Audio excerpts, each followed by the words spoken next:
中国火力全开，在3天内连续发出2次严厉警告，对美国霸权发起了反击。各位好，欢迎来到康许说。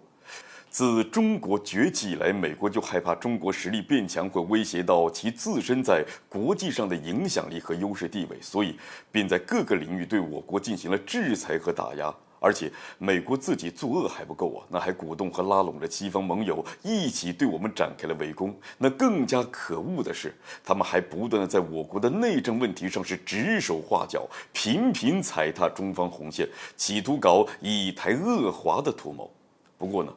咱中国呢也不是好惹的，最近呢就在短短3天之内，接连对美国发出了2次严厉警告。首先是我国外长秦刚在北京与美国驻华大使伯恩斯会面时表示，中美关系对世界有着重要影响，但美方的言行破坏了来之不易的积极势头，这当务之急是要守住底线，推动中美关系重新回到正轨之上。那特别是美方要尊重中国的底线红线，正确处理台湾问题，停止掏空一个中国原则，停止支持纵容台独分裂势力。秦刚外长的这番话，那可谓是一针见血。中美作为世界上2个主要大国，那为什么近些年以来，这彼此之间是剑拔弩张的态势变得越来越明显呢？这与美方的所作所为那是有着直接关系的。那就是因为拜登政府数次言行不一致的表态，严重的损害了中美互信，才会导致中美关系降到了冰点。那虽然美国近来也是多次释放了积极信号，表示想与中方高层进行对话，并且让美国多名高官访华来加强2国的合作，但是却没有拿出丝毫诚意维护中美合作。所以美方必须为2国关系遇冷负全责。中方呢已经是画下了红线，给出了明确态度，那就是要看美国是否能够迷途知返、悬崖勒马了。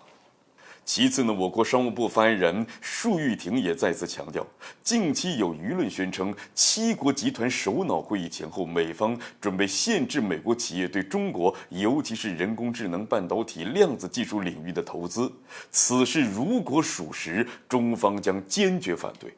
美国此举意图胁迫盟友伙伴共同限制对华投资，破坏全球产业链供应链的稳定。无数的事实都已经证明，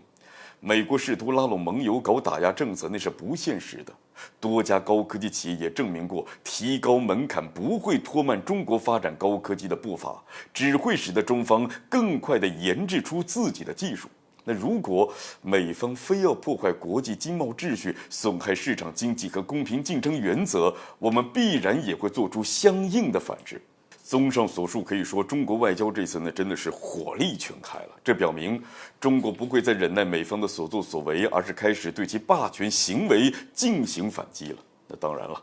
中国也不想挑起矛盾对抗，那毕竟中美斗则是一损俱损。但是美方如果执意一条路走到黑的话，那中方也是别无他法，只能用实际行动来践行自己的承诺了。总之这留给美国的时间已经不多了，因为中方没那么多耐心陪着美国玩这些无聊的政治游戏，那到底要怎么做，就看美方作何选择了。好了，本期节目就进行到这儿，欢迎点赞转发，留下您的精彩评论。